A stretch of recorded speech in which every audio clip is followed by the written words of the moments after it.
कैसे हैं आप लोग? तो दोस्तों आंसर की आप लोगों की आ चुकी है और आप लोगों ने देख भी ली होगी क्योंकि मैंने लगभग जो है काफ़ी टाइम पहले 2-3 घंटे हो गए तब आपकी आंसर की आई थी और मैंने आपकी वीडियो बना दी थी कि कैसे आपको डाउनलोड करनी है, कैसे आपको जो है चेक करनी है। मैंने मैच वाली वीडियो भी बनाई थी आपकी पूरी आंसर की को यहाँ पर खोल करके मैं भी बता देता हूँ आपको।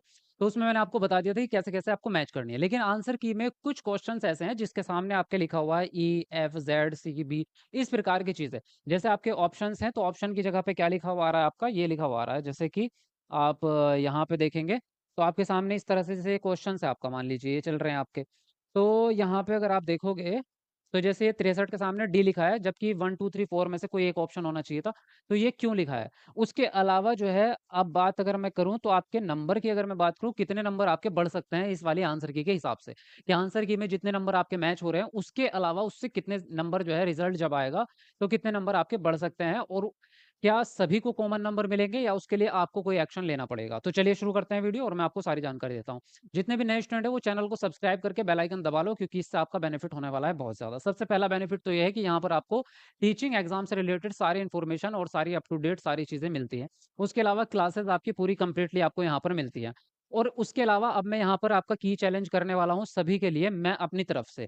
तो उसमें पैसे भी लगते हैं आपके वो मैं अपनी तरफ से लगाने वाला हूँ, आपको टेंशन लेने की कोई ज़रूरत नहीं है। जितने भी आंसर्स जितने भी क्वेश्चंस ऐसे हैं जिस पे चैलेंज करने वाले हैं, उन सभी के नंबर जितने भी नंबर बढ़ेंगे वो आप सबको मिलेंगे, जो-जो भी चैनल को सब्सक्राइब करेगा उन सभी के नंबर मैं बढ़वा दूँगा। तो जो-जो लोग भी चाहते हैं कि मैं चैलेंज करके आपके नंबर बढ़वाऊँ, तो सभी लोग जो है वो लोग चैनल को सब्सक्राइब करके फटाफट से जो-जो चैनल को सब्सक्राइब कर लेगा उसके नंबर जो है यहाँ पर बढ़ेंगे कि कॉमन नंबर होते हैं जो सबको मिलने वाले हैं।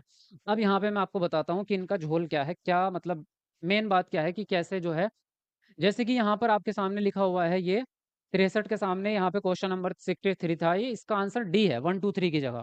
उसी हिसाब से आप नीचे देखेंगे तो यहाँ 48 का यहाँ पर आपका ज़ेड दे रखा है ना? अगर आप यहाँ पे देख पा रहे हैं, तो आपका जैसे ये ज़ेड दे रखा है। तो इस तरह से जो है आपके पूरे पेपर में कहीं न कहीं कई सारे क्वेश्चन्स ऐसे होंगे जिनके अलग-अलग से आंसर दे रखे हैं। तो इनका जो मतलब है, वो इसके नीचे ही दे रखा है। लेकिन आपको ये समझने में दिक्कत हो रही थी क्योंकि ये आपने देख भी लिया फिर भी आपको पता नहीं चल पा रहा था। तो जैसे कि अगर किसी प्रश्न के सामने ए लिखा हुआ है ना? इसको ध्यान से समझना। अगर किसी प्रश्न के सामने उसका आंसर 1, 2, 3, 4 की जगह पे ए लिखा हुआ है, तो ए का मतलब होता है आपका कि उसका ए का मतलब ये है कि उस प्रश्न का या तो पहला ऑप्शन सही है या फिर दूसरा ऑप्शन सही है। यानी कि पहले और दूसरे ऑप्शन में से कोई एक ऑप्शन आपका सही है उसमें से। उसी प्रकार से अगर आपका बी लिखा हुआ है तो इसका मतलब ये है कि आपका पहले या तीसरे ऑप्शन में से कोई एक ऑप्शन सही है। जैसे 4 ऑप्शन होते हैं ना, ए-बी-सी-डी आपके 4 ऑप्शन हैं। लेकिन अगर उसकी जगह पे आपके बी लिखा हुआ है तो इसका मतलब है कि उसके 2 उत्तर सही मान रहा है, जो आयोग है, जो सीबीएसई है, वो उसका या तो फर्स्ट ऑप्शन मान रहा है या थर्ड मान रहा है। दूसरा और चौथा नहीं मान रहा। अब जब 2 ऑप्शन आपके सही मान रहा है, तो इसका मतलब ये है कि वो सटीक किसको कि कुछ बच्चे ऐसे होंगे जिन्होंने पहला ऑप्शन लगा रखा होगा, कुछ बच्चे ऐसे होंगे जिन्होंने तीसरा ऑप्शन लगा रखा होगा। तो वो किसको नंबर दे, तो इस पर डिसीज़न लिया जाता है बाद में। अभी फ़िलहाल इस पे डिसीज़न नहीं लिया गया। अब जैसे यहाँ पर आपका ज़ेड लिखा हुआ है, इसका 48 का, तो इसका मतलब ये है कि 48 में ऑल का मतलब ये होता है कि या तो इसके चारों ही ऑप्शन सही हैं या फिर चारों ही ऑप्शन गलत हैं। तो ये मतलब है इसका कि 48 में से जो 4 ऑप्शन है ए-बी-सी-डी उसमें से चारों में से एक भी सही नहीं है उसका आंसर, जो आयोग ने दिया है। या फिर चारों में से चारों ही सही दे दिए होंगे, पॉज़िटिव होंगे चारों के चारों। तो अब उसमें से किसको नंबर दें? इसी प्रकार से अगर सी लिखा हुआ है, तो सी का मतलब है कि पहले या चौथे ऑप्शन में से कोई एक आपका सही होगा। उसी प्रकार से डी अगर लिखा हुआ है किसी ऑप्शन में, तो उसमें दूसरा या तीसरे ऑप्शन में से आपका सही होगा। अगर ई है, तो ई वाले में से दूसरा, सेकंड या फोर्थ में से कोई एक सही होगा और अगर एफ लिखा हुआ है, तो तीसरे या चौथे में से कोई एक सही होगा।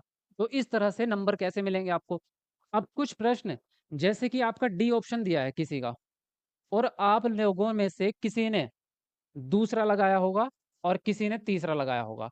तो इनको तो दोनों को ही कॉमन नंबर मिल जाएगा। लेकिन अगर किसी ने पहला लगा रखा होगा 48 का तो उसको नंबर नहीं मिलेगा। तो यहाँ पर जो है आपको ऐसा लगेगा कि इसके अगर ई लिख दिया है तो हमें सबको ही नंबर मिल जाएँगे, सबको नहीं मिलेंगे।